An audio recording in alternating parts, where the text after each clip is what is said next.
everyone. The best way to find yourself is to lose yourself in the service of others. And I think this is what currently our nurses are doing. So, before beginning, I would like to thank the nurses fraternity, how selflessly they are working at this time of the pandemic. We know nurses hold a vital function, as it's one of the most distinguished health services team in delivering public awareness regarding disease prevention and in decreasing the dissemination of myths regarding the epidemic. This involves countering myths, guiding people to available health services, and supporting evidence based patient management and infection reduction initiatives. Nurses have to constantly care for contagious patients without thinking about their own, especially in pressing situations with scarce or unavailable resources and unstrained contagion. Nurses and their co-workers will have to determine how much care they could give to others in times of pandemics while still taking care of themselves. With this note today, I would like to call in our own Dr. Sandeep Bhalla to take forward today's session. Thank you so much. Thank you, Paramita. First of all, very good evening to all the nursing fraternity colleagues and my leaders from the nursing fraternity, those who have joined today in the educational series of COVID-19, which ECO has started with the support from SBI Foundation. Before starting the series, let me pay my tribute to our COVID martyrs. As many nursing profession has lost their lives in this pandemic while taking care of the patients. Our condolences to their family for the departed souls. And the theme of WHO 2020 to support nurses and midwives, they have dedicated WHO to nurses because of the contribution of our nursing and midwifery fraternity in making this place a healthier place. And they are the unsung heroes of COVID-19 response without saying anything. Let me tell you that to a nurse means to be a service no matter the circumstances. And nurses have critical roles and responsibilities during the COVID-19 pandemic, and which we all have come to know because this pandemic has shown the opening of this nursing fraternity in a very, very big way. And all of us has observed that. They use femininity is their strength. They are self-sufficient, self-reliant, and self-worthy. You are the main link for medical profession. Your technical assistance is humongous. You are the pillars of positive health being. Nurses are the first ones to be responding to the needs of the patients, and they are also the bridge between patient and their families. They are actively involved in the COVID-19 interventions, and they will remain key players in stopping the pandemic with adequate assistance.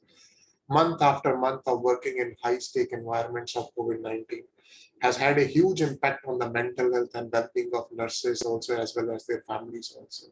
Many nurses have seen more deaths before them than what they saw in their entire career of their nursing fraternity. It is difficult to win the battle against coronavirus without nurses, as they are the helping doctors in the treatment of patients. They are also inoculating COVID-19 vaccine to the patients. In the successful management of any healthcare crisis like COVID-19, nurses act as a vital link between the patient and the rest of the healthcare system. There has been a key consideration for occupational safety and health in the government advisory. They must be provided with a healthy work environment to empower their efforts to control and manage the outbreak. Keeping our educational series, and today we have dedicated this series to our nursing professional, that the title is Role of Nursing Professional During COVID-19 Crisis. And we have none other than but our very eminent leader from the nursing fraternity, that is Dr. Rati Balachandran. Dr. Rati Balachandran, Madam, is the Assistant Director General, Government Ministry of Health and Family Welfare, Government of India. She is also the member of International Council of Nurses, Health Policy Subgroup since 2019, Global Nursing Leadership Institute Policy Program, International Council of Nurses, represented India in various technical consultations, Indian delegation for Singapore Cooperation Program. She was also the former Senior Faculty College of Nursing at RML Hospital, New Delhi, coordinator of Continuing Nursing Education Cell, and former lecturer in Calicut University and involved in initiation of College of Nursing. She's a light member of so many associations which is related to the nursing fraternity. And we are lucky to have Madam with us because she's the one who has given us the edge to Eco India, that is Extension of Community Health Outcome, the organization in 2020 June to start the nursing vertical. And I'm really thankful to my colleague Anila, who is leading this vertical along with the leadership of all our leaders like Dr. Kannan Kumudrai, who is the chairman of this organization, Dr. Sunil Anand, who is the executive director, and leaders like Dr. Rati Balachandran, who is the torchbearer for all of us to give us the path. I'm also thankful to all my over 5 speakers, those who have joined from different parts of our country. And I will hand it over to Dr. Rati Balachandran to start the process and introduce the respective other speakers also. On behalf of Eco India, very thankful to you. Thank you, Dr. Sandeep Bala, and also Eco India for giving me this opportunity. Dear panelists and participants, warm greetings from Directorate General of Health Services. I also salute the selfless, dedicated service of nurses along with the other healthcare team in the fight against pandemic, and also pay tribute to all those who have given their ultimate sacrifice. Today, the team of nursing experts across the country and I will take you through the performed role of nurses in managing COVID-19 pandemic in India. Very detailed description has been given about nursing by Dr. Sandeep, and also they have supported a lot in managing this pandemic by capacity building, and we could reach up to more than 80,000 nurses across the country, and also we could meet some international conferences also. So I'll just briefly say that nursing is primarily focused on health promotion and disease prevention, and assisting the individual to have the strength, will, and knowledge to practice healthy behavior. The 4 to 6 years of comprehensive training in human biology, disease pathophysiology, psychology, sociology, public health, nutrition, management, research, etc., equip nurses to function as a primary provider of healthcare to all communities in all settings, and also help them to perform the role of a health advocate, counselor, leader, collaborator, manager, and researcher. We have around 17 lakh nurse midwives in our country, and around 2.2 lakh student nurses are passing out every year. Utilizing this nursing resources to the fullest extent of their training with adequate remuneration and enabling atmosphere. Being the largest group of health professionals with the greatest reach into the society and the highest level of population trust, nurses have a pivotal role in fighting disease and achieving universal health coverage. When the first case of COVID-19 in India was detected in Kerala, the Public Health Department geared up to isolate the case and prevent community spread. The nursing expert in that team, Mr. Anish, Assistant Professor from Calicut College of Nursing, is here with us today. And he will be sharing their story and strategies followed by them. I invite Mr. Anish to share his experience with us. Over to you, Anish.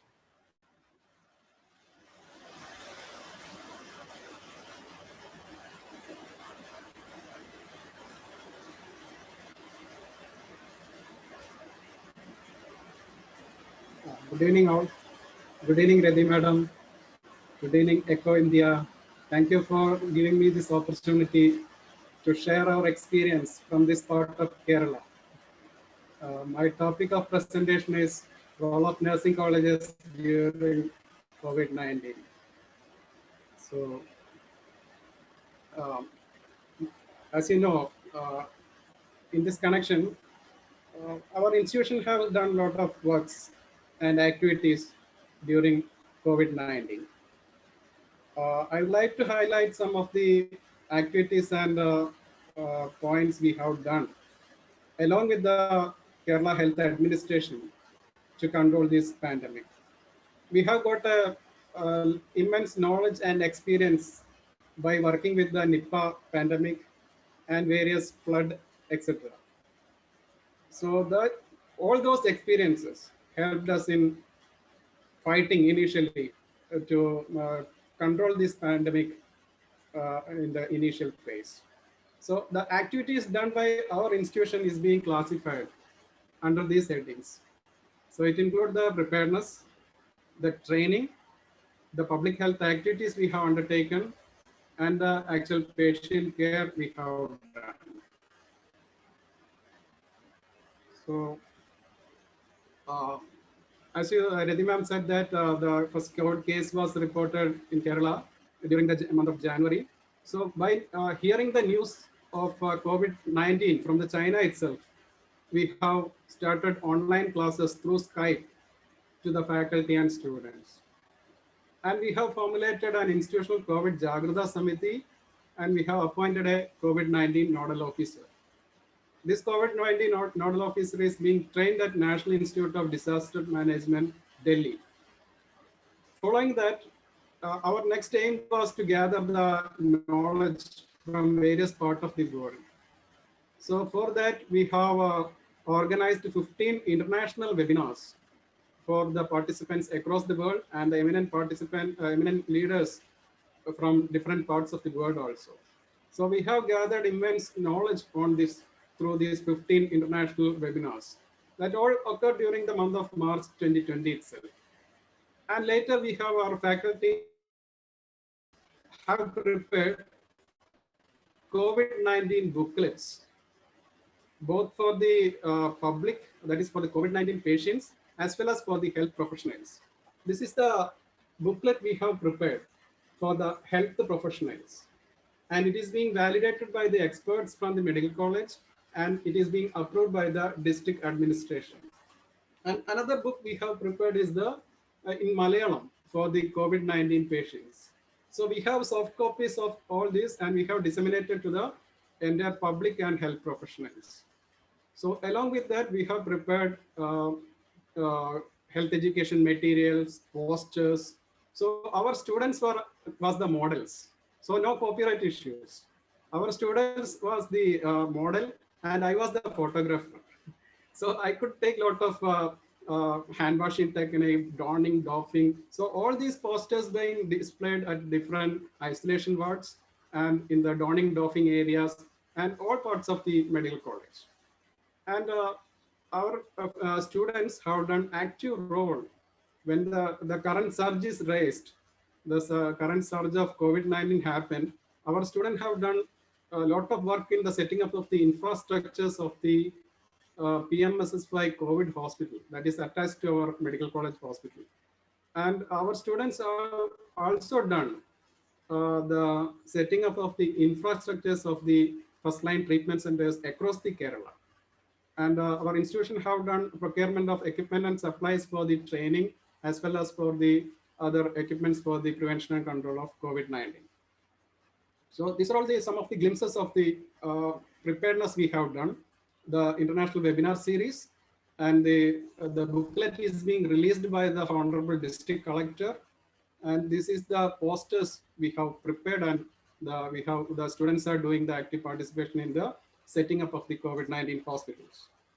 So next thing, we focused on the training aspect.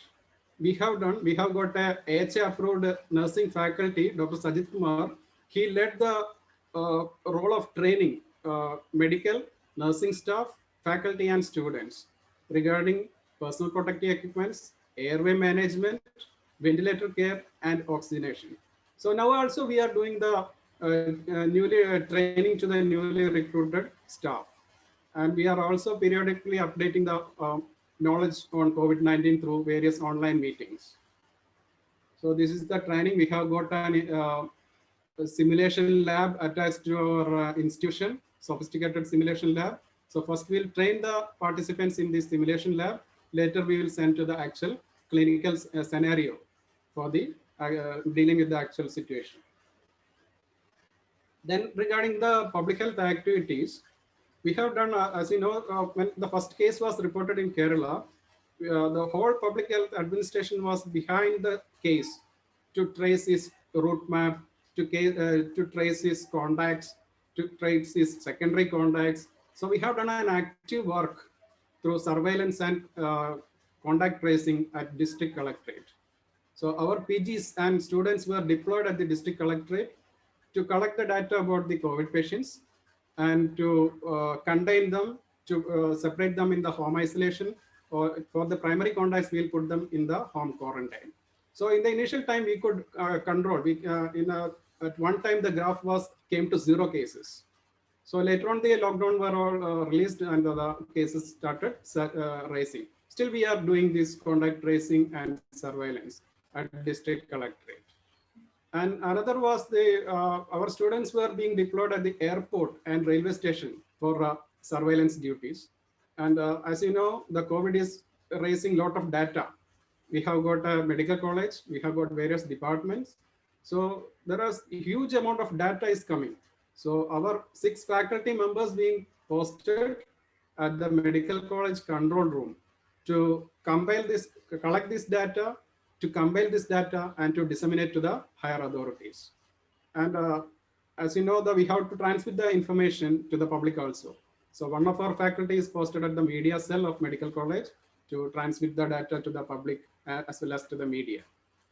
We know that our students and faculty are always exposed to the COVID patients. So we are doing risk assessment to the faculty and students based on their amount of exposures. So we have developed a format for this along with the SPM department to categorize them into primary high risk contact, moderate risk contact, and the low risk contacts. So we'll put the high risk contacts in the quarantine, and we have provided these facilities for both the faculty and students. And these are all the activities: following surveillance and contact tracing at the district collectorate, then COVID control room duties, railway station and airport surveillance. And to the actual scene in the patient care, our students have been deployed to the COVID help desk of the isolation 24/7. They are acting as the liaison between the patient and their relatives. They will communicate the information to the relatives regarding the patient's status to the relatives. And our students have done the active role in the first line treatment centers, and they are doing the swab collection duties across the medical college, and they are doing the patient care in the COVID-19 isolation ward. And our students are doing active participation in the health education to the patients in isolation wards and first line treatment centers. And our faculty is being deployed at the telemedicine department to interact with the COVID-19 patients and to address their concerns. And we have also formulated a Sauhridam telecounseling cell to interact with the patients as well as to the our students also. They are also having some psychological issues. So to interact that, we have formed a Sauhridam telecounseling cell. And now our students and faculty are also participating in the COVID vaccination campaign. So these are all the pictures of our 24/7 help desk, swab collection duties, telecounseling duties, patient care duties, and telemedicine duties. So this is in short. This is in short regarding the activities done by our nursing college during this COVID-19 pandemic. So the point I would like to emphasize is that nursing colleges are a vital portion in healthcare scenario and can do active roles from the preparedness to the actual patient care itself to deal with any pandemic or disasters. So thank you, Radhi ma'am, and ECHO India and other organizers for giving an opportunity to share our college's experience to this huge platform or amazing platform. Thank you. Thank you. Thank you, Anish. It was really wonderful to hear that how they could delay the progress of this, the spread of infection, or delay the community spread by their teamwork and the contribution by the nursing institution towards controlling it and supplementing the efforts for the public health department. Nurses are highly skilled professionals who combine emotional intelligence with complex problem-solving abilities. Their efficient management helped in delaying the progress of pandemic and also the community spread. But the pandemic and epidemic under our country, we can delay the progress, but it has reached the community. And we all know that the primary care providers play an important role in the initial outbreak response as well as surveillance. Next, we have Ms. Renita, Community Health Officer for Manipur. She will be sharing her experience in their trying times. Over to you, Renita.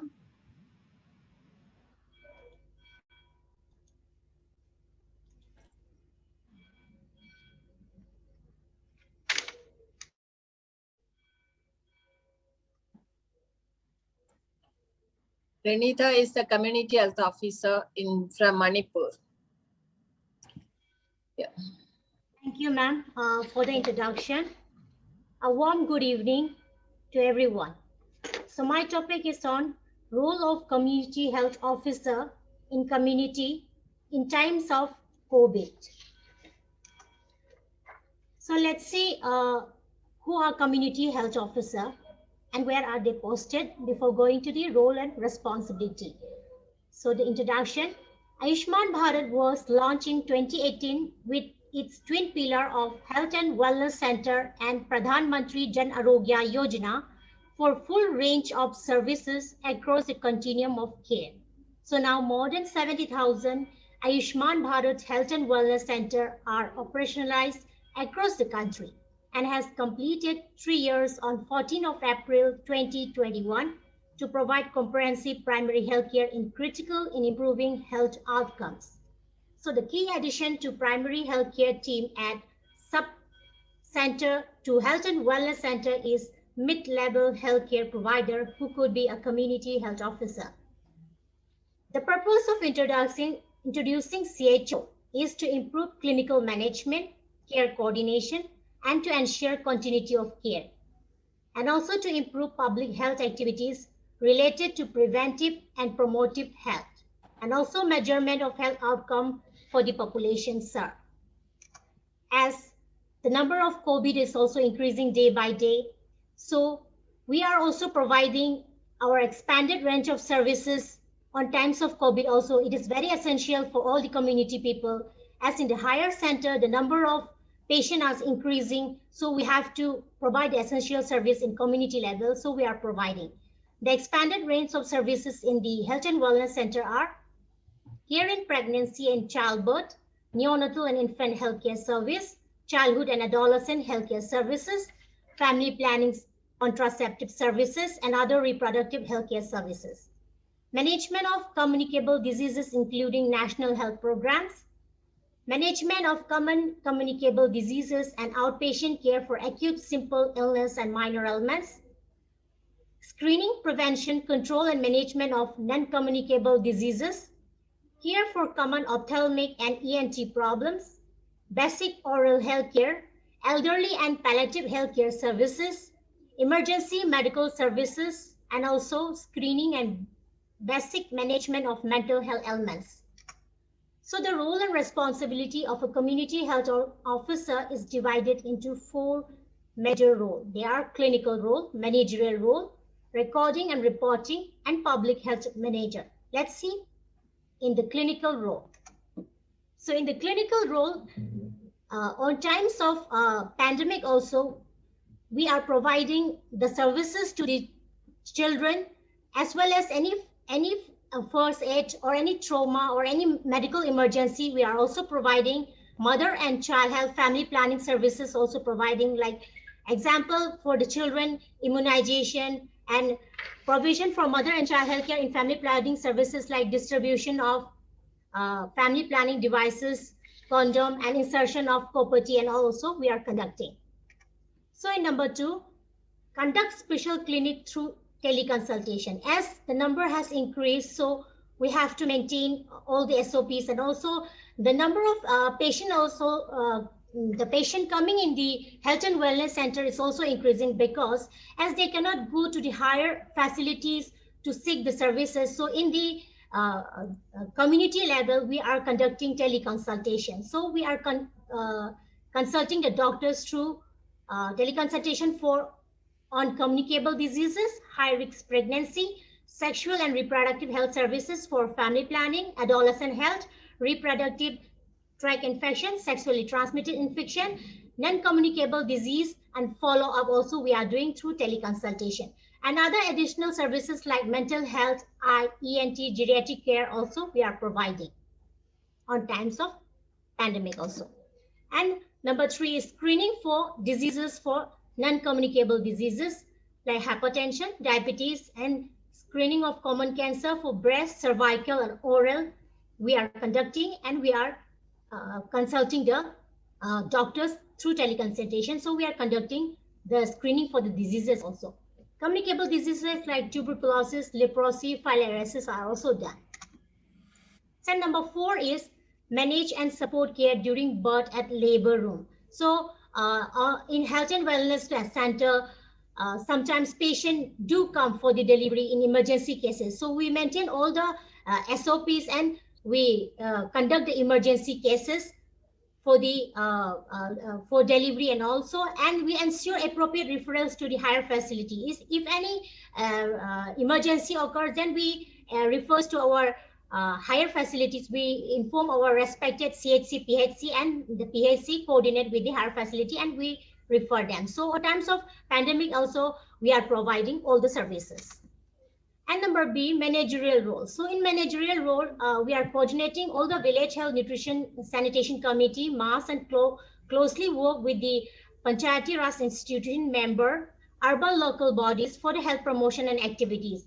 For the in times of pandemic, we need to handle the situation. So we are working together with all the local bodies so that we can work together. And mentoring and supportive supervision of multi-purpose worker female we are doing, and weekly review and planning meeting we are conducting. So on times of pandemic, we are having the WhatsApp group, and we are planning the meeting, and we are discussing like what action to be taken on times of COVID situation and all. And mentoring and support visit at BHND also we are doing, and mentoring and support visit to MPW during home visit, and also postnatal care and severe acute malnutrition, identification of TB, and palliative care home visit are also community health officer are playing the role as a manager. And mentoring support to ASHA, participate in ASHA's meeting, attend and participate in village health nutrition sanitation committee meeting conducted by ASHA. So in recording and reporting. So recording and reporting is very important. So the work which we are doing, we need to record and we need to report to our respected PHC, CHC, as well as district, and from district to the state. So we support and supervise, we collect the data together, and we collate and we analyze and we plan and we send the report. So in health and wellness center now, the IT is becoming the top most. So we are entering all the data, whatever activities we are carrying out in the health and wellness center. Example, like if we are screening the patient for a more above 30 years and above, then we are entering their data in NCD portal. So we are entering all the data in NCD, as well as we are reporting.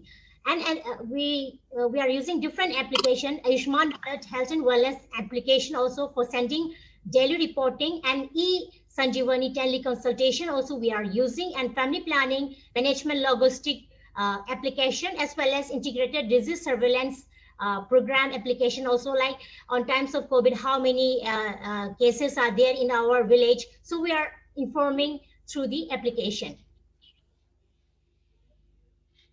So supervisory reporting at block or PHC level through monthly meeting we are conducting. So in public health managerial, so he or she play as a role as a demographer. As you can see, like in the left hand side, I have shown a picture of map, which is under my Health and Wellness Center, Awangbaga, Imphal West District, Manipur. So in my HWC, 5 ashas, 5 village, it is scattered under Health and Wellness Center. So here what we are doing as a demographer is we collect, collate, and analyze of population of data to understand the human phenomenon of composition, distribution, and change in size, and to understand and act on demographic process like death rate or marriage or migration or social mobility, or now in times of pandemic, how many COVID cases are there in the respected areas, respected village of the different ashas and all. We are doing as a demographer, and we are collecting all the profiles of the population caters under the Health and Wellness Center. So we are doing as a demographer. So role as an epidemiologist. So community health officers play as a role as an epidemiologist, like continuous vigilance towards agent, host, and environmental factors affecting disease outbreak. Like now on times of COVID outbreak occurs, so we are visiting the patient home and we are having the conversation with them, like in the home isolation, what problem they are facing, any help needed from the health department side, the distribution of medicine, and giving awareness how to maintain proper SOPs and all. And also we are having COVID support group, and we are imparting, we are sharing patient problems, and we are giving awareness to the group also. And wellness activities also we are conducting on times of pandemic also, by maintaining their SOPs, and the patient who are in home isolation, they are doing the wellness part alone in their the rooms, and in the by maintaining all the SOPs. So, and awareness on COVID, we are providing, we are working closely and jointly with the Upapradhan, Pradhan, and the local bodies, club members. So she play as a role as an epidemiologist, and she support the medical team and joins investigation teams, like contact tracing also we do. And on times of this pandemic, now we are carrying widely vaccination drive. So our health and wellness CHOs are also participating in the vaccination drive, and also guide and be active, engaged in community promotion, including behavioral change in communication, like to wear masks, to maintain social distancing, and to maintain all the norms of COVID. So these are the roles and the responsibility done by a community health officer in a community level. So I have come to end of my topic. So in every setting, nurses are playing different roles. So these are the role of community health officer. With this, I would like to wind up. Thank you. Thank you so much. Thank you, Rati ma'am, for inviting me and giving me the opportunity. And thank you, Eco India. Thank you, Renita, for explaining that how in the periphery the efforts are being done to control the spread of disease, at the same time providing all the expanded services to the people at their doorsteps. And really at the periphery, the community health officers are the pillars, and we have seen that during this pandemic has made this more and more evident that we as nurses can work a lot in the health promotion with the participation of the community. So mild cases, we can very well manage it at the home situations by giving them advices, as well as helping them with the supports and teleconsultations. But when the cases are progressing, or when it progresses into moderate or severe cases, it requires institutional intervention from the expert healthcare team. So for that, let us hear from Mr. Prasanna Kumar, Nurse Practitioner Critical Care from Manipal, Karnataka. Prasanna, over to you. Prasanna Kumar, over to you.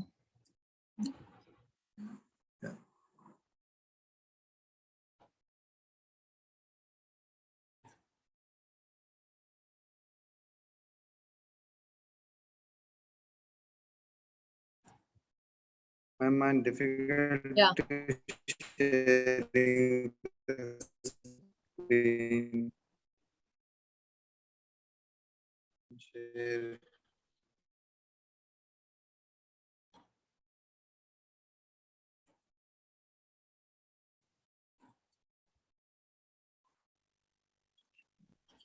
Prasanna Kumar is still working in the hospital and he is doing his presentation from there. He's a bachelor in science in nursing, followed by which he has undergone the nurse practitioner in critical care postgraduate residency program from Manipal and is working there as a nurse practitioner, critical care. Over to you, Prasanna.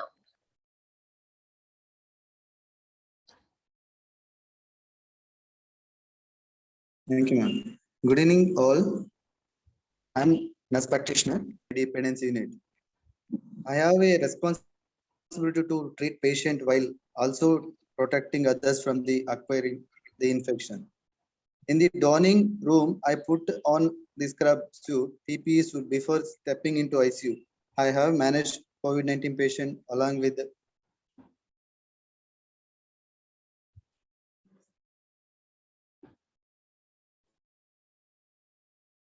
critical care teams.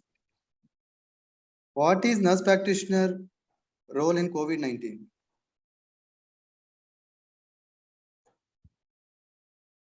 As a nurse practitioner, I am competent enough to manage COVID-19 patients, mild, moderate, by assessing performing advanced procedures. COVID-19 critical ill patients, assessing and triaging. Initially assessing, we have assessed through the airway, breathing and circulation based on the patient history and physical examination. We'll come to know how this is the patient condition and why patient need to shift the ICU or HDU. Then when the patient symptoms are aggravated, patient will be land up into the intensive care unit. So majority of the patients in our hospital, assessing and triaging done in the emergency room or casualty. Once patient meets the admission criteria, we'll plan to shift to respective ICUs or HDUs.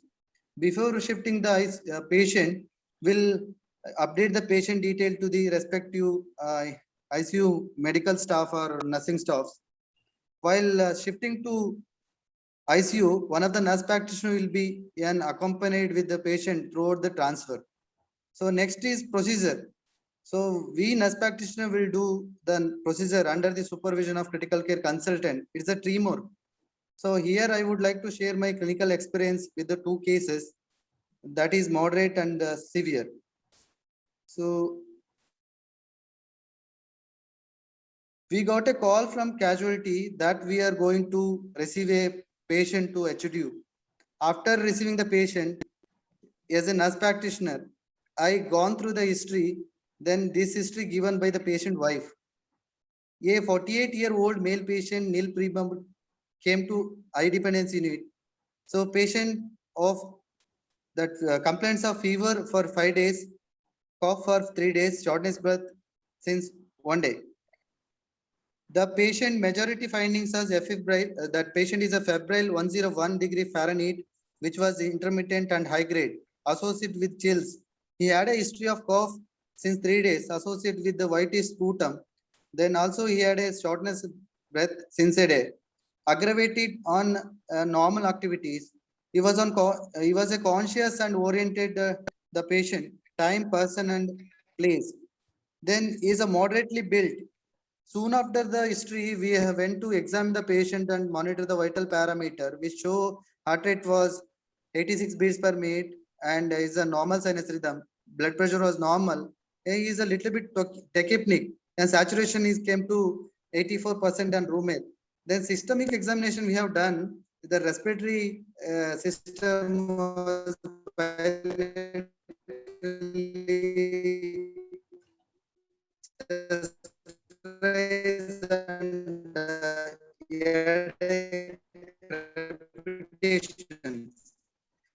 and other systems, cardiovascular, GA, and CNS within the normal limits. So initially we have done RT-PCR. RT-PCR workup done and it came positive. Then all the laboratory markers are initially viral markers are elevated, homogeneous opacity. Then diagnosed as a moderate COVID-19.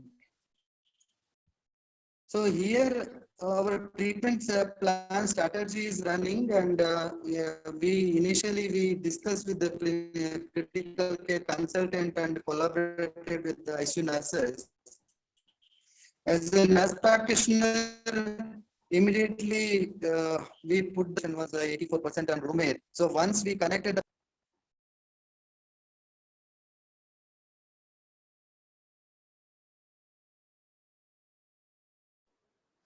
I think we lost Mr. Prasanna Kumara. So maybe we can wait a minute, or ma'am.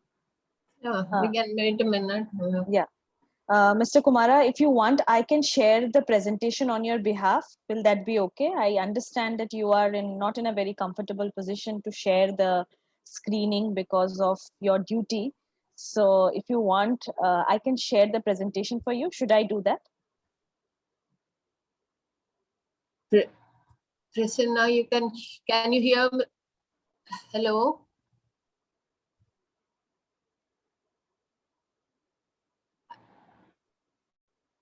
Prasanna?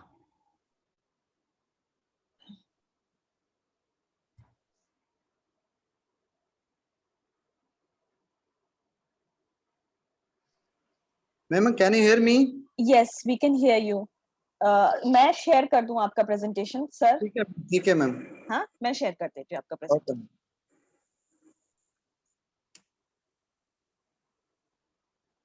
I'm sure ये दिखाई दे रहा है आपको? Yeah, ma'am.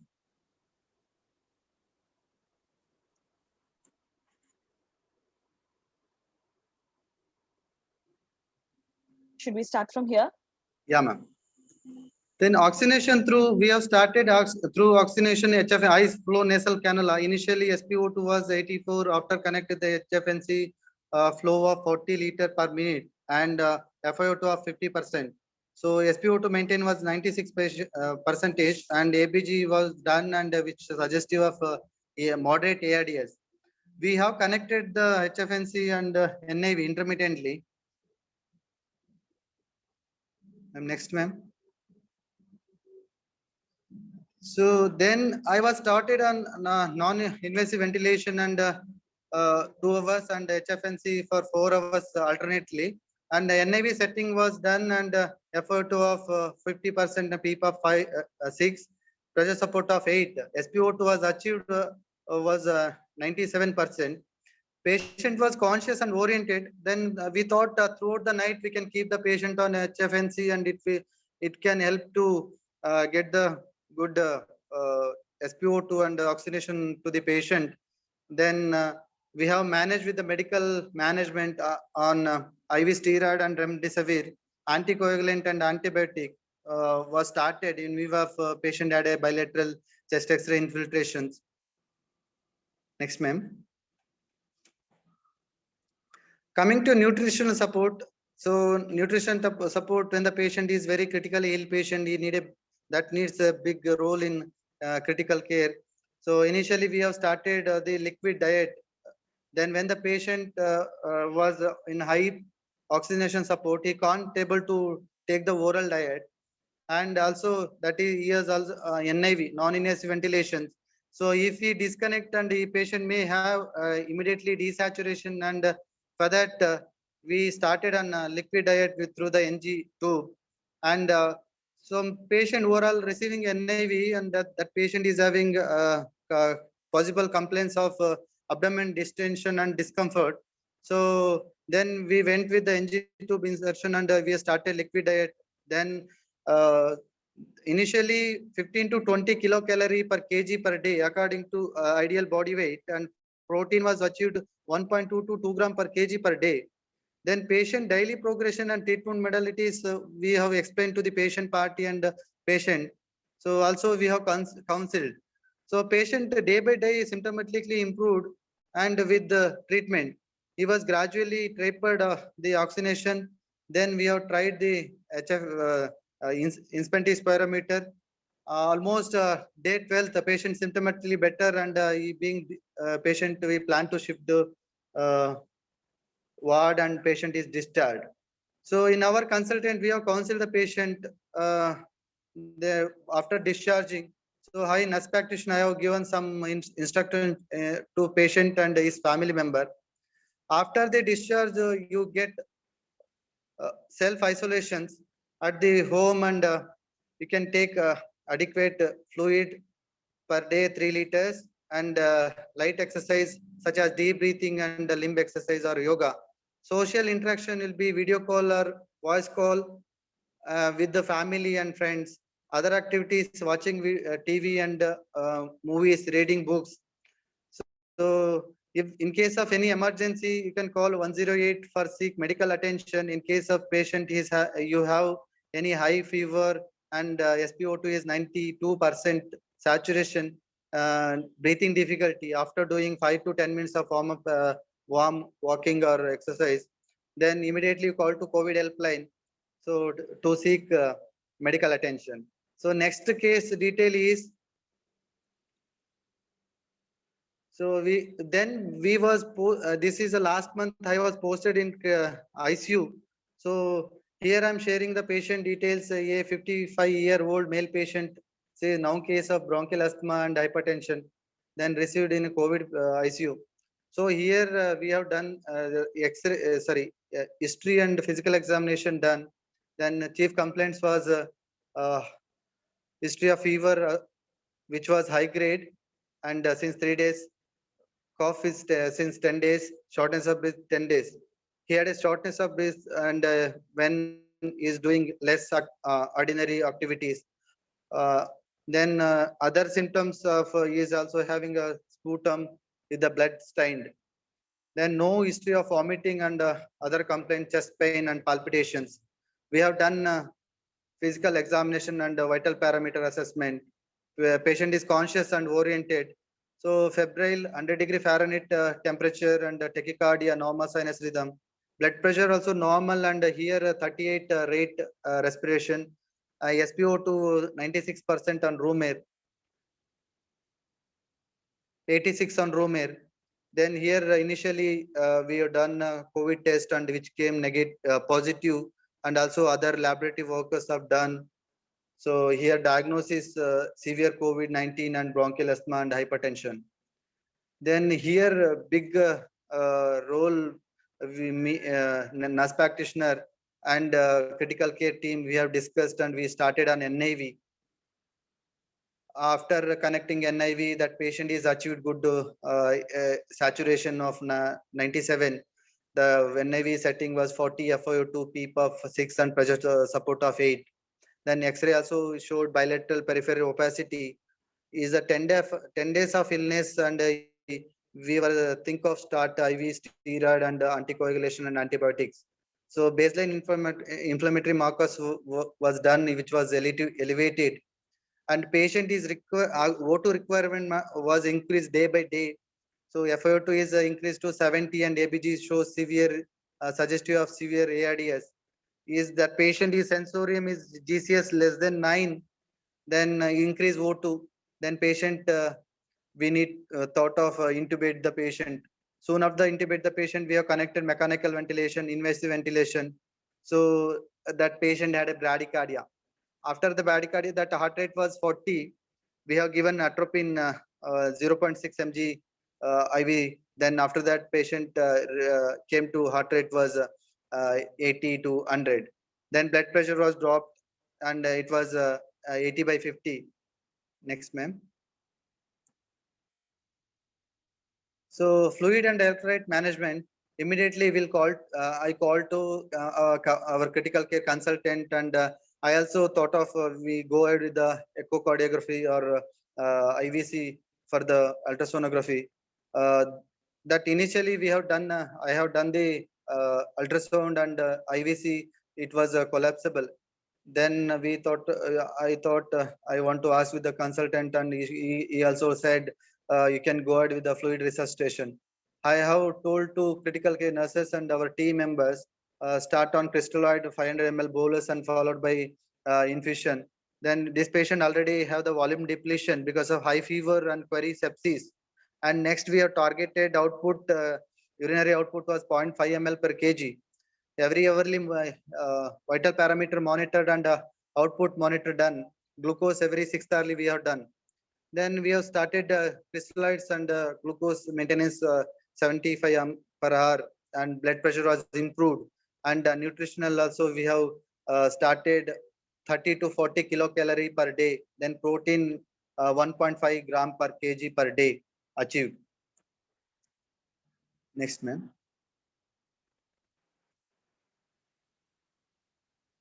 I have discussed with the critical care consultant here. We need to perform invasive procedure. So patient was not maintaining BP after the fluid resuscitation, and we need to continue the monitoring the blood pressure, and have kept the radial arterial line. So insertion of invasive arterial monitoring. We have placed also intrajugular venous catheterization and under the USC guided, and so far that is helps to give the inotropic and fluid management. Then initially norepinephrine was started 4 ml per hour. Then through the central line we have started. Also another end we have already started antibiotic and steroid and prophylactic anticoagulation. And injection remdesivir was given for 5 days. Then laboratory workup we have done blood and ET culture. So which was sterile, and patient effort requirement and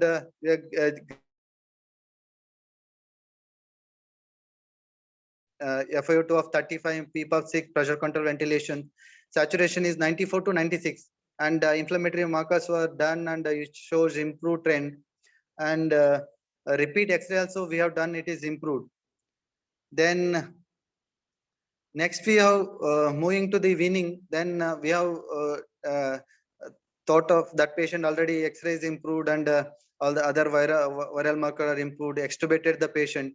So after extubating, then we have started a Venturi trial, and Venturi trial is succeed, rebreathing exercise and limb exercise, chest physiotherapy, spirometer we have given, and we have given frequently changing of the position and early mobilization in beginning. Patient progressively improved and shifted to HDU with the 2 liters of nasal fumes. Then SpO2 was 98. And the next day we told to repeat X-ray, and X-ray also it is almost improved. Patient was comfortable with the room air. Then here day 20, almost day 20, that patient is almost being to shifted to ward, and we need to do one repeat COVID sample. So we tested and COVID sample, and which came negative. Then patient is stable, and discharge the patient to home. Then before discharging, I have counseled the patient and family members. As a nurse practitioner, I have explained the nurse practitioner instruction to family and patient. Patient drink water at least 2 to 2.5 liter per day. So do not drink alcohol. If smoke, please quit this time. Be sure you can take medicine aspects what we have prescribed. Take adequate and green leafy and vegetable healthy diet. In case emergency medical attention, you call 108. So in appear to symptoms, if you have breathing difficulty or pain in the or pressure in the chest, tightness and weakness or numbness of the limb, so immediately call to COVID helpline. So then if the once a patient is hospitalized in ICU, then that patient is having some emotion and including anxiety, depression and sadness. Then when the patient is isolated in home also sometimes. So that's what that patient did need a gently yoga, and if aggravating, so kindly consult the PSO opinion or any physician opinion. Thank you for this opportunity to share my inputs. Stay home, stay safe, and thank you all.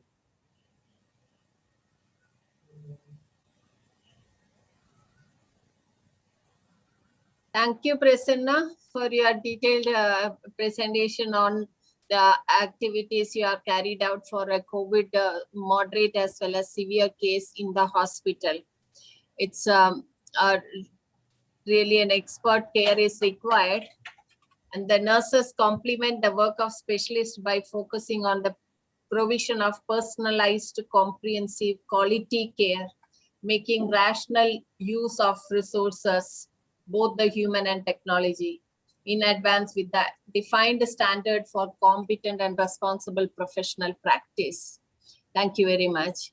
As you mentioned that the patient, when kept in the ICU or when isolated in the hospital or at home, they are having lots of mental challenges. And also, as a healthcare provider working in the hospital for long, will be facing a lot of mental health issues. So a survey was done. 8 out of 10 nurses responded to nursing standard survey, told that their mental health and well-being had been affected by the pandemic, and while 6 in 10 said their physical health was suffering.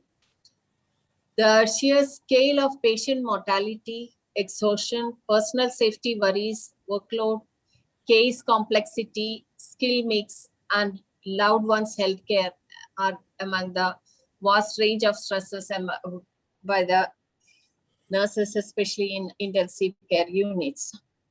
So we have mental health nurse expert Dr. Srivani from Dharwad, Karnataka.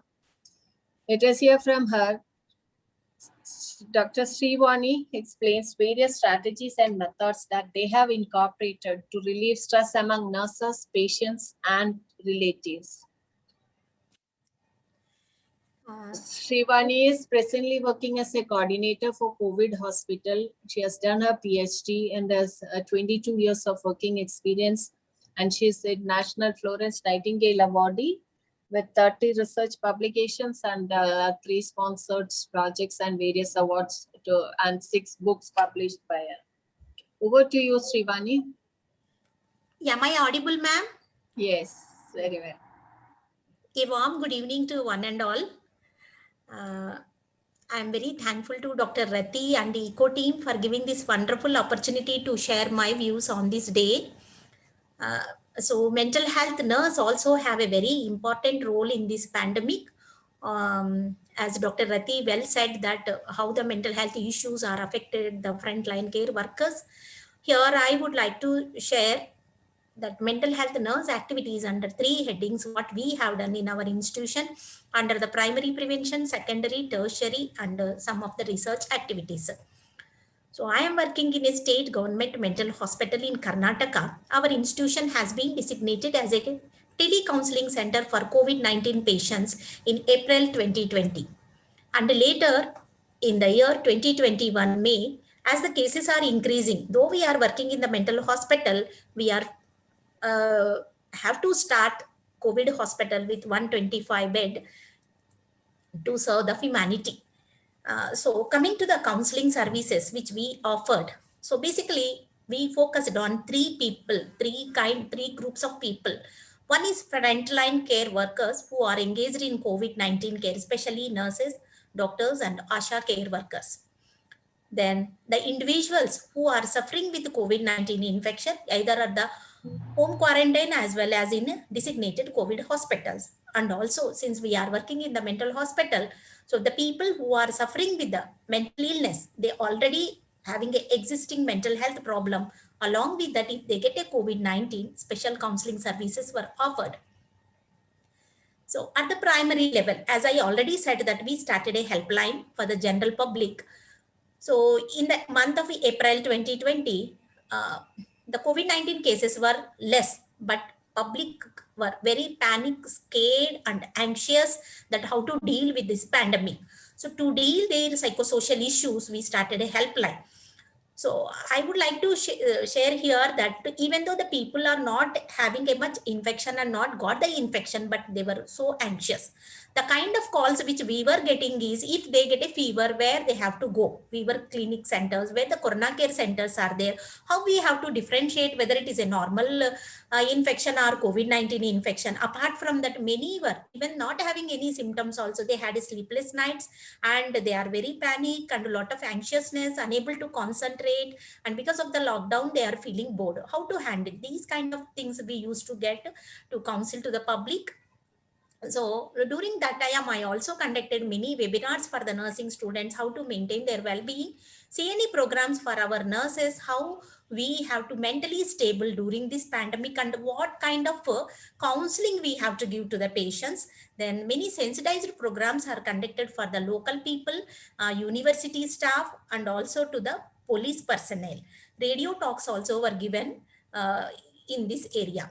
So these are all the some pics which I would like to share, where we have given for the general public, and for our nurses we mainly focused on how we have to give mental health services to the people.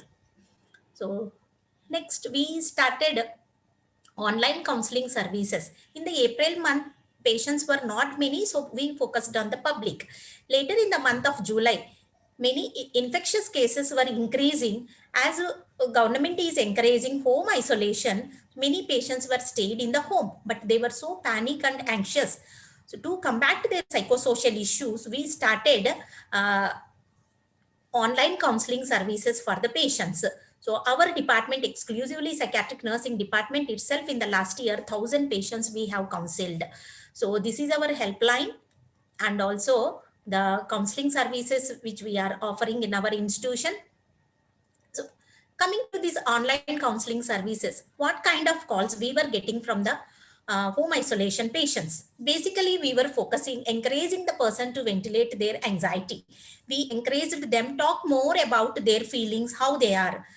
And I also say proudly that we nurses are well placed to differentiate whether they are in an anxious state or it is COVID related symptoms, when they can go for further treatment or consultation. We encourage the person, if they have a pulse oximeter with them, to monitor their things, asking about their physical status, psychological status, and what simple things they can do at home to maintain their well-being.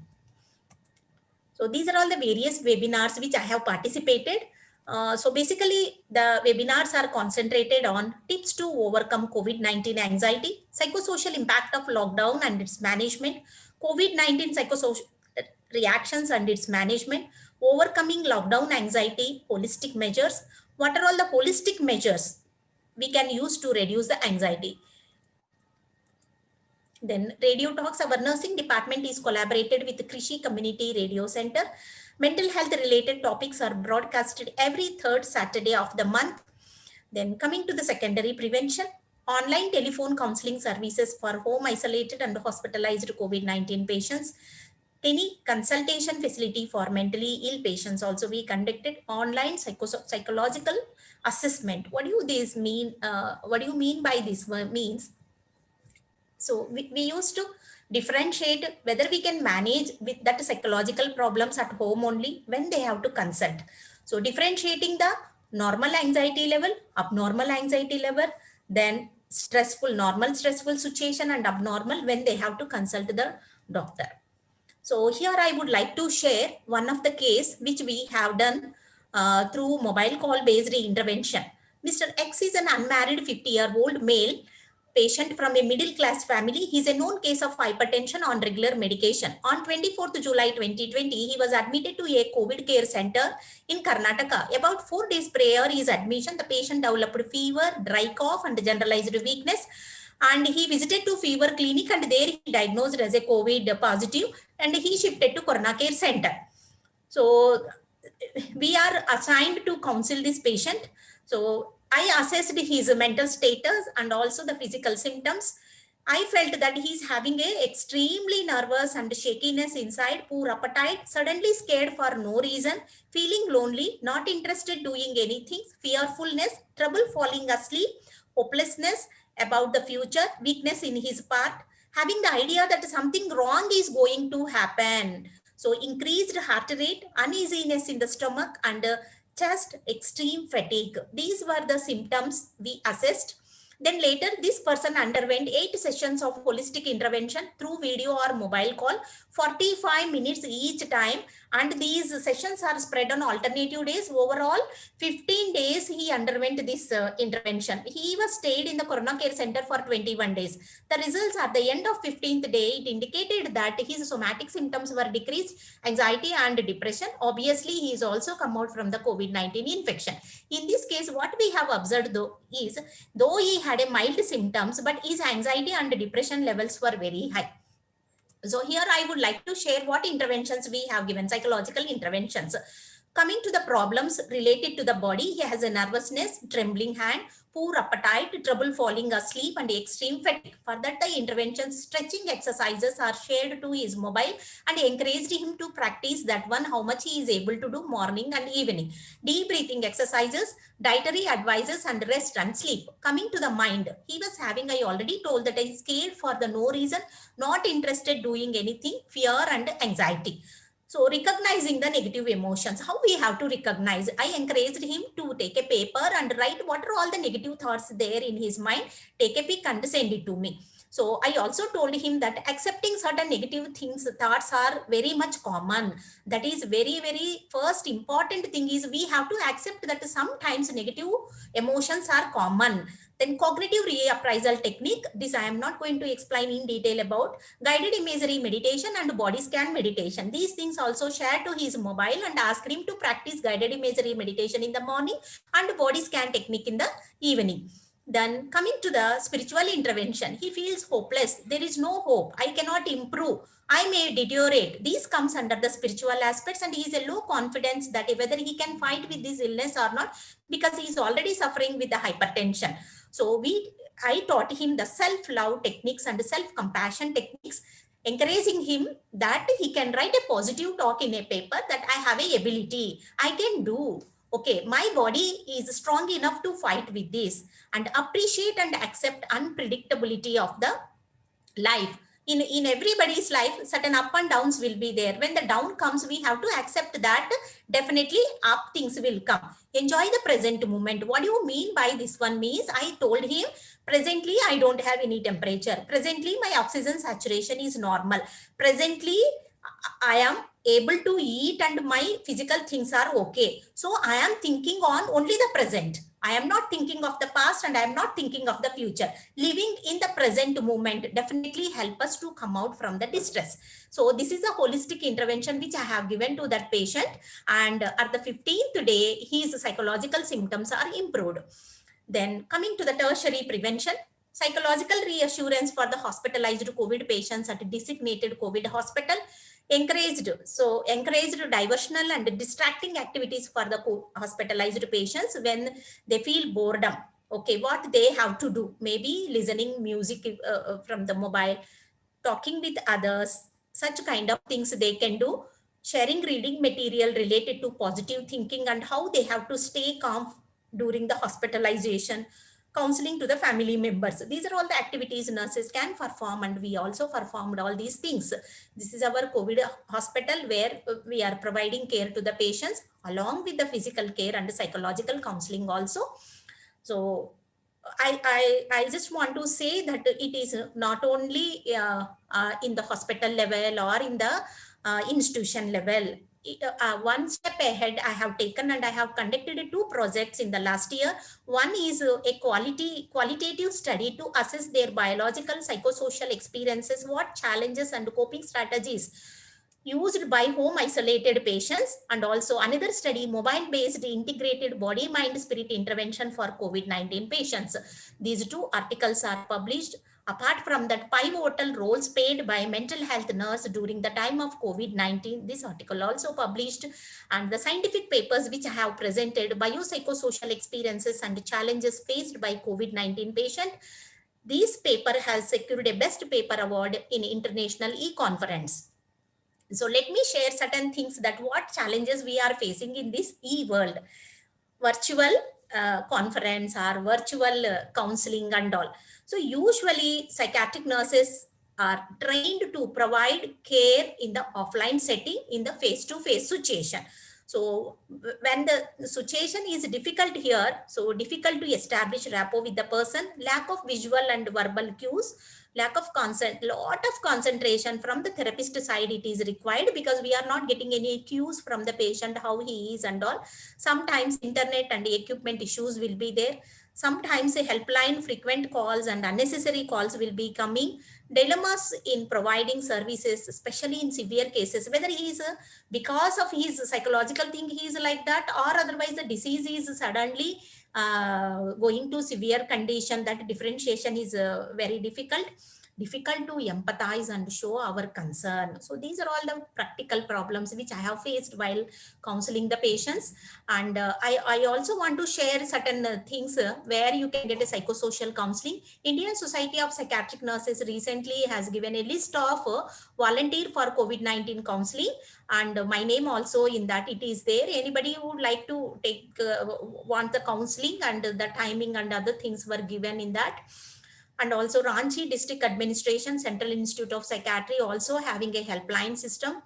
And NIMHANS is joined with the Ministry of Health and Family Welfare, and it is also given a helpline for psychosocial and mental health support. Okay, this is like a voluntariness for the COVID-19, Mukta Foundation. So these are all the various webinars where I have participated. Okay, thank you, ma'am, for giving this wonderful opportunity. Thank you, Dr. Srivani. It was very informative, and you explained very well that how the mind is having an effect with the body, and how the illness is affecting the mind of the person, and also the various techniques you have used. And I'm sure that the participants have enjoyed it, and also it was informative, and you will be contacted for further details. Thank you for all the informations. And you also have brought the evidences and collected those data and published, so that it can be utilized for further interventions also. So the life goes, whether it is pandemic or not, life process continues. And we have seen that how care has been provided in the primary health centers by the from the presentation of Renita, the community health officer. We have another expert, that is nurse practitioner midwife Bhanumati from Gujarat. Let us hear from her that what are the challenges she was facing as a nurse practitioner midwife in providing care to the mother and protecting the mother and baby from infection. Over to you, Bhanumati ji. Good evening, ma'am, respected parents, sir, and all of you. My name is Bhanumati S. Diwala, as a head nurse, SSC Hospital, Vadodara. Thank you so much, Rakhi ma'am and all team, for inviting me in this webinar. I had passed nursing GNM in 1988, College of Nursing, Ahmedabad. I had done 3 months gynec specialty in Chandigarh, and I had passed NPM in 2010. And I had attended ABP workshop for 5 days, Gandhinagar Civil Hospital. Today, my topic, work of midwives in this pandemic 19, March 2020. First of all, Gujarat government ने जब हमें circular भेजा कि भाई कोविड-19 का है, तो general meeting हुई, और वो मीटिंग में हमें जो कोविड पेशेंट के लिए हमें क्या करना है, इसके लिए फर्स्ट ऑफ ऑल तो हमें जो कोविड पेशेंट है उसके लिए लेबर रूम की तैयारी करवाई, और मैटरनिटी ओटी के लिए हमें बताया, और ड्राइज के लिए। Ma'am next, hello ma'am next. और जब फर्स्ट वाली हमारी मदर आई पॉजिटिव बनी, तो तब मैम ने बोला कि अब हमें मदर को फीडिंग देना है, क्योंकि सब लोग डरते थे कि अगर मदर को कोविड पॉजिटिव है और बच्चा भी कोविड पॉजिटिव हो जाएगा। लेकिन वो जब पहला बच्चा मैं ले देने गई, तो वो बच्चे को मैंने मदर को जब देने का था, पहले मदर को मैंने वो फेस शील्ड दिया है और N95 मास्क पहनाया है, और हैंड वॉश के लिए पहले इंस्ट्रक्शन दिए। उसमें मैडम मदर को मैंने यही समझाया कि बच्चे को सेपरेट रखना है, और एक फर्स्ट वाला मेरा बच्चा है वो मैंने जो दिया है। Next, next ma'am, hello, next. हाँ, और जब फर्स्ट वाली जो मदर को दिया, वो मदर को वर्मर में सेपरेट रखने के लिए बोला था, लेकिन जब मैं मदर को जब सुबह में देखने गई तो बच्चा उसकी गोदी में ही था, वो बच्चे को कोई इन्फेक्शन नहीं लगा है और आज तक हम देखते हैं। ये वाली मदर है जो भी, हेलो, ये जो मदर है, हाँ, और ये नेक्स्ट वाली, नेक्स्ट मैम, हेलो, हाँ, ये मदर भी है जिसको फिर बाद में हम सभी को देते ही थे, और फिर मैं जो कोविड वार्ड में जाती हूँ और सभी मदर को मैं डीप ब्रीथिंग के लिए समझाती हूँ और सारी एक्सरसाइज करवाती हूँ, जिसके लिए जो हमारे लंग्स से एकदम मजबूत बने और हम कोरोना से मुक्त हो जाए, और सारी मदर करती है और मैं डेली कोविड वार्ड में जाके करवाती हूँ। नेक्स्ट। हाँ, और ये जिंजर लेमन और वाटर वार्म वाटर है जो मैं घर से बना के ले आती हूँ, और जो हमारी मदर है या कोविड मदर जिसको कफ की बहुत कंप्लेन होती है, और उसके ये जो पीने से हमारा हेल्थ भी अच्छी रहती है, तो मैं हर डेली जो भी कोविड मदर हो उसको मैं वहां जाके देती हूँ और वो लोग प्यार से पीते हैं। हाँ, और ये मेरी कोविड मदर है जो एंटीनेटल है, यहाँ जो उसको 4 दिन से कफ सिरप दे रहे थे लेकिन वो नहीं, बहुत उसको कफ हो रहा था, फिर मैंने ये पिलाया तो वो खुश हो गई, बोले मैं घर पे जाके भी पिलाऊंगी और सभी को भी समझाऊंगी, और सारी मदद रहती है। नेक्स्ट। हाँ, ये सीजर वाला बच्चा है जो 10 ईयर के बाद IVF करवाया था और हमारा यहाँ LSCS हुआ था, वो बच्चा है जिसको हैंड ओवर किया तो वो अपने बच्चे के पास है, और ये मदर है जो अभी डिस्चार्ज होके जा रही है। नेक्स्ट। हाँ, और ये मदर है जो जिसकी प्राइवेट में चलती थी और प्राइवेट वाले डॉक्टर ने सीजर के लिए उसको कोरोना टेस्ट किया, तो वो पॉजिटिव आया, और पॉजिटिव।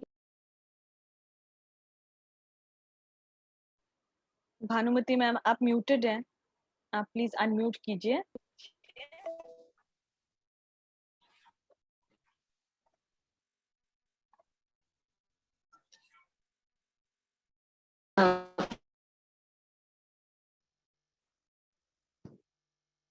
प्राइवेट वाले ने बोला मैडम हॉर्न आ रहा है बीच बीच में।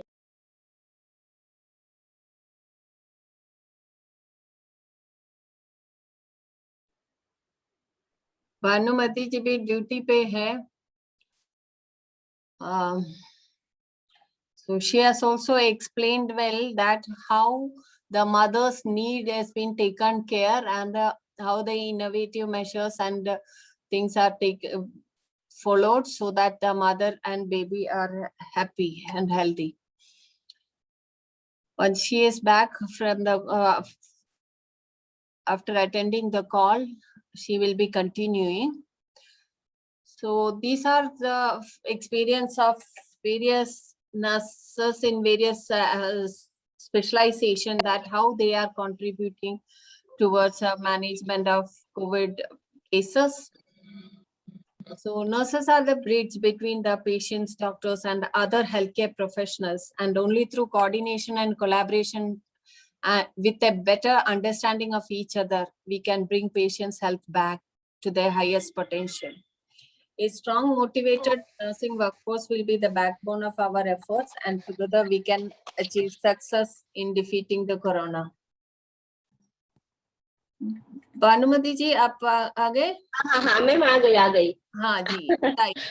हाँ, वो तो ये जो पेशेंट का प्राइवेट में सीजर करने के बाद वो यहाँ आई, और फिर हमने यहाँ कोविड में उसको एडमिट किया, वो 7 डेज रही, बाद में उसका कोविड नेगेटिव आ गया कोविड, फिर वो वहीं प्राइवेट में गई और बोले कि हमारा ऑपरेशन कर दो, तो प्राइवेट वाले ने ना बोल दिया, तो रात के 8:30 बजे मैंने उसको डिस्चार्ज दिया, मैं 9 बजे घर गई, और वो गई और तुरंत मेरे पर फोन आया कि नहीं सिस्टर, ये लोग हमें ना बोल रहे हैं कि हम सीजर नहीं करेंगे, तो हम रुक्मणी में आते। तो मैंने बोला आ जा, उसको दर्द भी हो रहा था, मैंने बोला घर मत जा, हमारे यहाँ आ जा। फिर हमने यहाँ एप्पल सेक देके और जो हमारी ABP में जो सारी हम सीखे ना एक्सरसाइज वो देके उसकी नॉर्मल डिलीवरी कराई थी। मैं रात को 1:30 बजे घर गई थी। अभी माता हैप्पी है, अभी कल भी फोन किया था, एकदम हैप्पी है।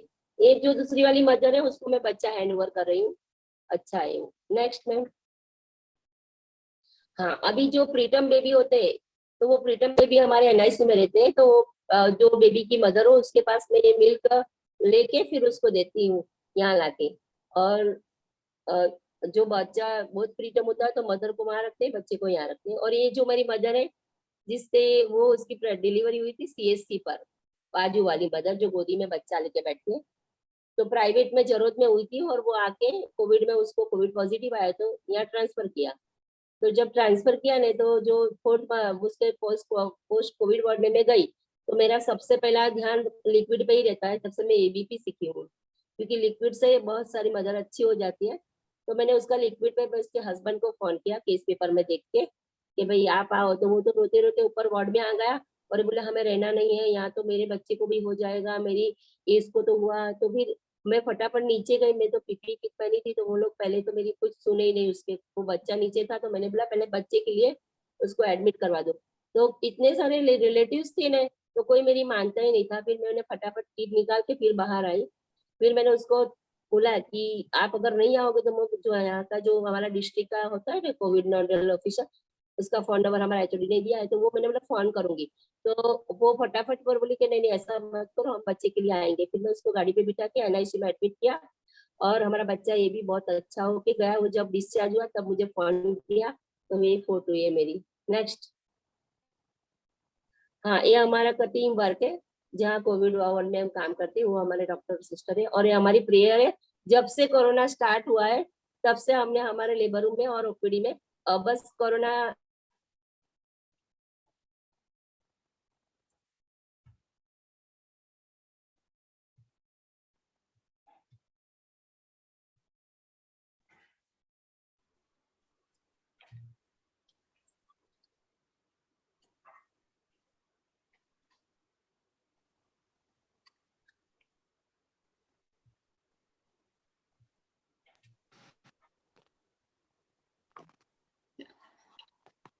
हाँ जी हाँ भानुमति मैम। जी बोलिए। हाँ सॉरी मैम, फोन बहुत आते हैं मेरे, सॉरी। हाँ हाँ। और ये NPM टीम है जो यहाँ वर्क करती है, वो NPM है। हाँ ma'am, thank you ma'am.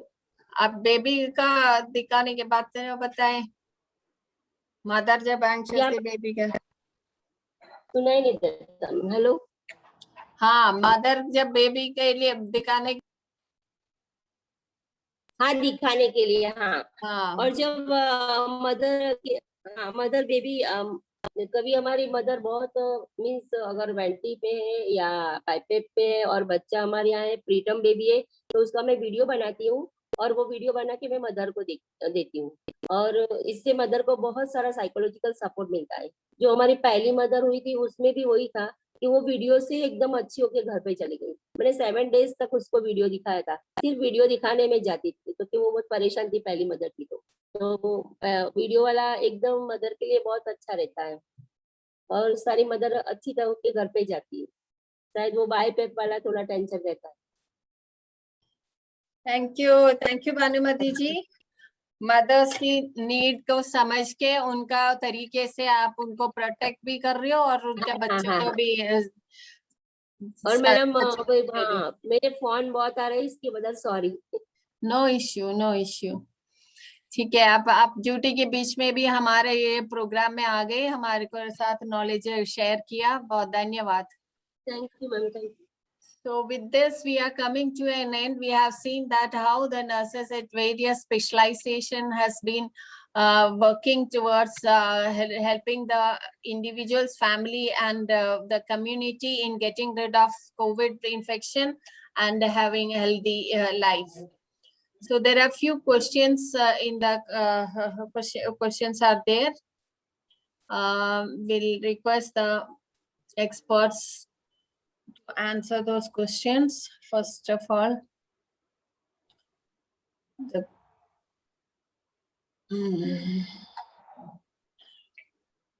what are the risk factors or risk behaviors that are to be changed or modified for nurses during their service so as to reduce contracting infection and complication?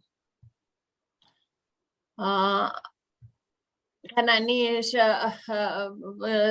explain to that? Yeah, of course. We need a proper training initially. That's the main thing to reduce these risk factors. And also we should have a knowledge base. So that's why we have incorporated all the knowledge sections initially. We didn't expose our students to the scenario initially. We have given enough training to the staff, enough training to the students. Then we will post them to the first one was to surveillance activities. So thereby they can interact with the patients, they can know about all those things. So gradually we'll put them in the help desk. So we'll give our principal, our faculty members, all are giving frequent motivation to the students. And as you know, the students are also enthusiastic in knowing all those activities. And the basics we are studying, that we are emphasizing. And in the first phase itself, all our students and faculties were being vaccinated. So these all things will boost up their morale, and they are now confident. They are all confident in airway management, ventilator care, etc. But we haven't posted them in the critical care alone.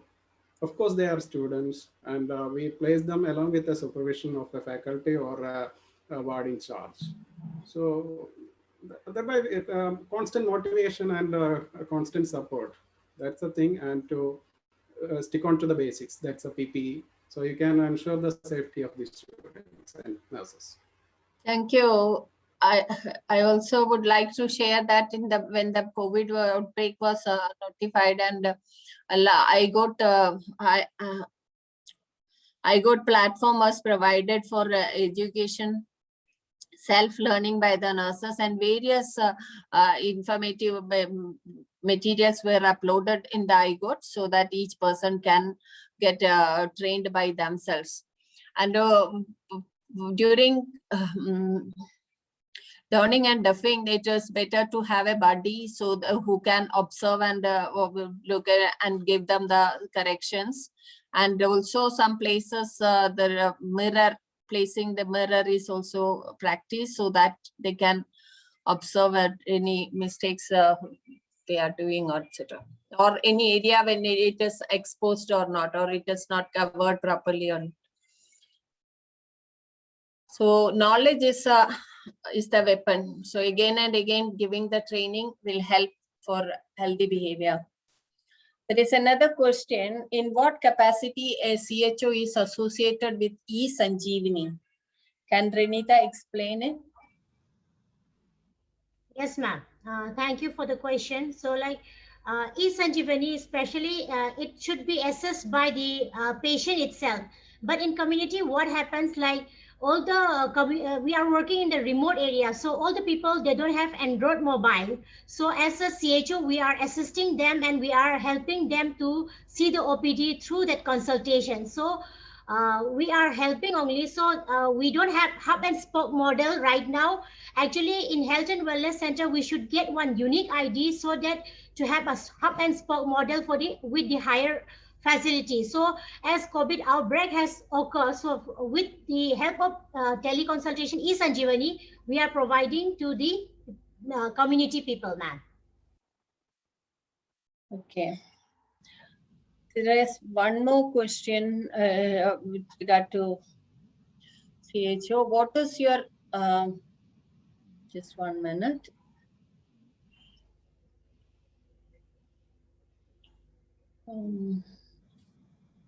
How did you collaborate with village level functionaries? How did you meet the students' educational requirements since a year? This educational requirements question, this can be answered by Mr. Anish, whereas the first part of the question, how did you collaborate with village level functionaries? Can Renita give the answer? Yes, ma'am.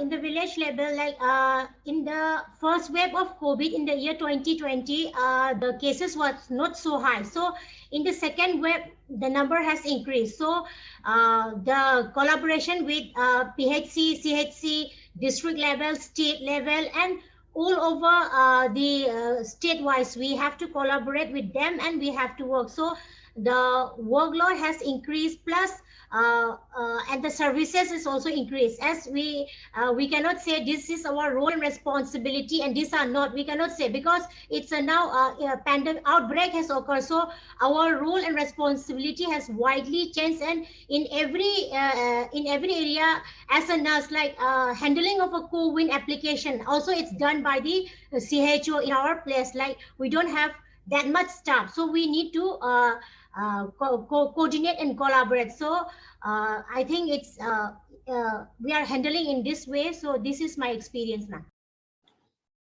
Another question to Renita is, how do you maintain confidentiality during teleconsultation process? In teleconsultation process, we take one verbal or written consent from the patient, like we are maintaining the confidentiality between you, me, and with the doctors. So we have one agreement, and before consulting to the doctors, we inform the patient verbally. When they allow yes, then we go through teleconsultation. So also another question, teleconsultation is useful for people who could operate a mobile phone. What is the means to reach downtrodden who could not operate a mobile phone? They come physically there, right? Yeah. Yes, Renita, please. Yes, ma'am. They come physically in our center. Then from our center, from our and phone, we consult the doctors. Okay.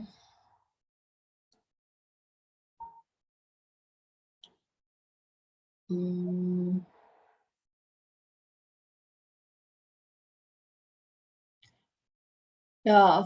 Now there are a few questions for the educators. So,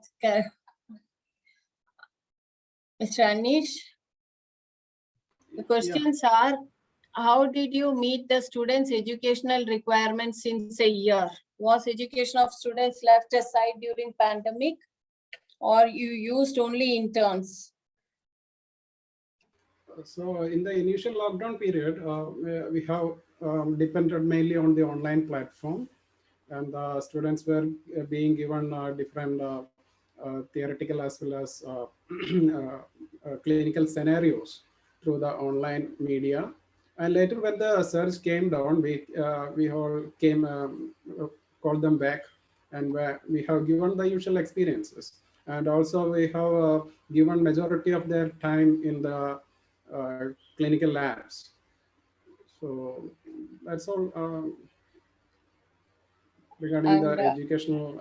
Are you using the students for COVID management, or only interns, or what level students are being used? That is another question. Okay, we are mainly initial phase. We are mainly used the senior student. That's the PGs. Postgraduates only we used. That's already I have said. We put them in the counseling or in the surveillance duties. Later we shifted them to the help desk duties. And meanwhile, we are all given them training and constant motivation and constant support. And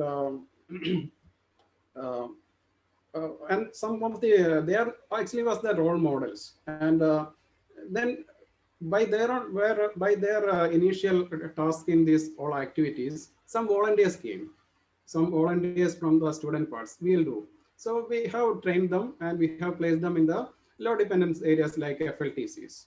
So that was an initial spark given to our students. So based on this, lot of volunteers came. They have registered to the various portals across the Kerala, various medical district medical officers, and they are doing their duty in the first line treatment centers by their own volunteerness. So currently, all our students are 50% of the students are trained well, but we haven't exposed them to the high dependent areas, but they are used in the non-COVID areas now. And interns are also deployed in the COVID areas. Okay.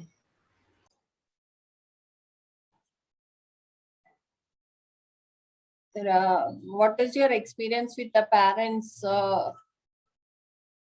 for utilizing students? That's one. And another question. Of course, parents will be in anxious mode. But we conducted a regular PTAs, class PTAs. That's our principal led lot of class PTAs. She is doing regular class PTAs every day. She will PTS interact. means, please, PTA is? Parent Teacher Association. Okay. So Parent Teacher Association. So our principal regularly conducted Parent Teachers Association wise, batch wise. So she also included me and some other faculties. They will hear to them. They will we'll clarify their doubts. We'll make them confident. Of course, there was some anxiety among the parents. It's natural. So we could manage all those things because of the enthusiasm of the students. That's the main thing. Okay. And also where these educational materials will be getting, there is some questions about the material which you have prepared, no, initially? Yeah, it's available in a soft copy mode. I can share to you the Echo India. In the website also it may be available. Yeah, it's available in the website. I will put the website in the chat box, website address. Okay. gocnc.org. Okay. It's our website. You can put in the chat so that they can utilize. Srivani ma'am, do you think that anxiety level among the general public is increased because of exaggerated news from the media? Yes, madam. That will play a very important role in increasing the anxiety. The first thing we used to tell to general public, our COVID patients, our home isolated patients, do not watch the TV news or any kind of news. Don't read the newspaper just before going to sleep. If you would like to read, only in the morning, after that don't listen all these things and don't read, because definitely it will increase the anxiety. I think nowadays even in the TV as well as in the newspaper also, before it was coming in a headline that number of cases affected, now it is reduced. Of course, listening the same negative things and all, anxiety definitely increases. Okay.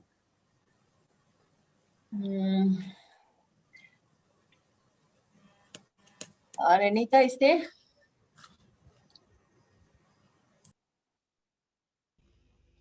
Yes, ma'am. Yeah, there was one question that how was your experience managing both COVID and non-COVID patients in your village during the initial 2020 surge of COVID cases? Yes, ma'am. Now in second wave, as I mentioned earlier, also like the number has increases. So like COVID and non-COVID we are dealing. So all those persons who are already tested and who are in home isolation, for that also we are managing. Like we are checking their vitals. We are giving one oximeter and we are telling the patient to check. And we are monitoring all the vitals, and if any serious cases is there, then we inform to our PHC, CHC, the concerned MO, and the MO will inform to the district, and there will be in COVID control room also we have tied up, and we connect them. So for COVID patient, we are handling like that, and we are providing counseling session in WhatsApp group and wellness part activities. Also, we are encouraging them to do some exercises like yoga promotion or any creative dance movement or bricks walking and respiratory exercises and all. We are teaching the COVID patient and non-COVID patient also, as they need to stay healthily. So we are providing them awareness through our ASHA and through Anganwadi's worker to take care of themselves. And if any fever cases or any mild symptoms occur, then to inform to us. So we are handling both the COVID and non-COVID. Okay. Now, there is a request to share the list of psychology counselors again. Can that be shared in the chat, Dr. Srivani? Yes, madam. Chat, okay. In my PowerPoint, that details were given. But the participants, it may not be available. Yes, yes. So can Echo team help in getting that, putting in the chat or sharing it with them? Yes, madam. Paramita, can you copy it and share it in the screen, chat box? Okay, I will just try about it. Ma'am, which slide are you talking about? Yeah, last slides are there. Helpline Okay. slides are there. 4-5 slides are there. Okay. So those things you can share, madam. They're the List of psychology counselors. Sure. In any ways, the presentation will be going to all the participants, Okay. and we will also share the YouTube link. So maybe they can pick it up from there. Okay. Bhanumati ji, are you there? हाँ ma'am यहाँ चलो ये पूछ रहे हैं कि बच्चों को दूध पिलाने से कोविड आने की डर है या नहीं? नहीं है डर मैम, मैंने 1 ईयर से दे रही हूँ, लेकिन हाँ। मेरे कोई बच्चे में ऐसा कोविड नहीं आया है। और अभी आज कोई भी कुछ भी होता है तो मुझे फोन करता है। आज 1 साल तक मुझे किसी पेशेंट ने फोन मीन्स बच्चे के बारे में नहीं किया कि कोविड का टेस्ट करवाओ, ऐसा नहीं हुआ। ऐसे करते हैं फोन, लेकिन बच्चे का अभी तक नहीं। ओके। और जो हमारा एसएससी हॉस्पिटल में जो हमारी मैम का जो नहीं हमारा एक न्यूज में आया था, वो हमारी मैम है ना शीला मैम ने, वो बच्चा यहाँ नॉर्मल डिलीवरी हुआ था और घर जाने के बाद 23 डेज के बाद उसको हुआ था। वो कोविड नहीं था। ओके। वो कोविड बच्चा नहीं था, लेकिन ऐसे स्प्रेड हुआ तो सब डरने लगे कि बच्चे को होता है, बच्चे को होता है। लेकिन जिसने हमारी हॉस्पिटल से जो गए उसमें मैंने नहीं दिखा। मैंने जांच भी वो प्रिकॉशंस करवाते होगे ना, हैंड वॉशिंग और मास्क और शील्ड वगैरह सब बताते हैं। मास्क, हैंड वॉश, हाँ सब करवाने का। और गर्म पानी की पीने के लिए वार्म वाटर दिल्ली, वो घर पे जाके हम पिलाते हैं, वो पीती है। Prasanna ji, Prasanna Kumar, are you there? Prasanna Kumar, are you there? Yes, ma'am. Is the COVID patients given nebulization at COVID wards? Yeah, ma'am. We have to give in COVID ward anyway. That is going to giving the aerosol generation, ma'am.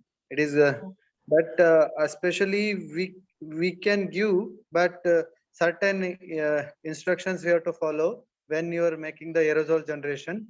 Especially, we'll give in ICU, ma'am. Ward we are handling in HDUs and ICUs. We are closed circuit with that ventilator. We are connecting, no, ma'am. In that directly we will connect nebulization, and it is a closed circuit. We are not going to make a much aerosol generation in ICUs. But ward, I'm not about very sure, but we have to give some certain nebulization. We'll give MDA, MDA kind of things we can give. That puff, all those things will come, no, like that. Instead of giving aerosol generation. Any variant strain was seen in the ICU? That is another question. Yeah, ma'am. Nowadays, ma'am, now recently we have suspect that many cases are coming black fungus. Then patient overall that is a sick conditions wise.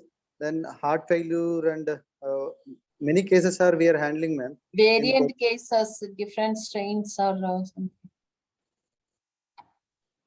Yes, such we didn't see, ma'am. Only thing is that is a black fungus cases. Last week we have had the cases and we have treating, ma'am. Currently cases are there, and we are giving the treatment for that patients. Another question is, was HFNC a good decision before NIV, and why do you think so? Yeah, ma'am. It is really good when based upon the patient condition. So if the patient overall having the HFNC, that will help to good oxygenation, and also we can try to put on awake proning. When the patient is NIV, it is difficult to put, and it is also pressure support ventilations. In the NIV overall having pressure support in the NIV, that the difficulty will be there when we can't able to do the proning. Then HFNC overall having COPD patients.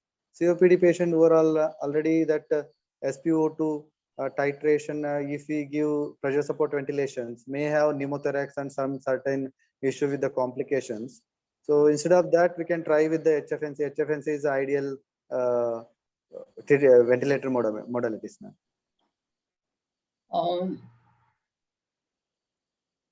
Again, another question is COVID mother's milk safe for baby? Bhanumati ji.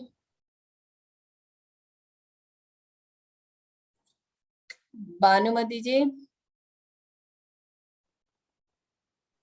Hello, हाँ ma'am, हाँ हाँ, mother milk बच्चे के लिए safe ही है. Okay. So by this we have come to an end of all the questions also. It was wonderful experience and we really enjoyed the knowledge and your working experience from various part and your expertise in this field. Thank you very much, and we are proud of you as nurses, how you are making an impact in the life of the people and their families and their community. Thank you very much for sparing the time and sharing this platform so that we could reach a large number of people with this advanced knowledge and practices what you are doing, which is a motivation for them to do also. Thank you. Thank you, Each ma'am. one of you. Thank you. ma'am. Thank you, Dr. Rati. So Yeah. finally, I would like to conclude that without your help, Rati ma'am, I don't think this session was possible. A big thanks to Mr. Anish Kumar, Miss Ranita Devi, Dr. Shrivani, Mr. Prasanna Kumara, and Miss Bhanumati. All of your efforts and taking this time out, especially, and also the participants who has been there with us. Just want to let you know that this whole event is sponsored by SBI Foundation, and please do, I'm sure that this is one of the best sessions that we had so far, and thank you to all the team for being there, and the kind of work that you are doing. So this is it that we have today. I would request everyone before leaving to kindly fill in the feedback link, and also I would want to update our next webinar that which we are doing on COVID-19 educational webinar series. So the next session that we have is with Dr. Vijay Negalur, who would be talking on COVID-19 diagnosis and management, same timing from 6 to 7:30. And finally, we would be finishing in the month of May 31st with Dr. Sangeeta Goswami, and the topic would be enhancing emotional well-being, self-compassion. Please do join in and make this whole program a good success. Once again, thank you so much from Echo India. Thank you, Thank everyone. you. Thank Thank you. you, Thank you ma'am. very much. Thank you, ma'am.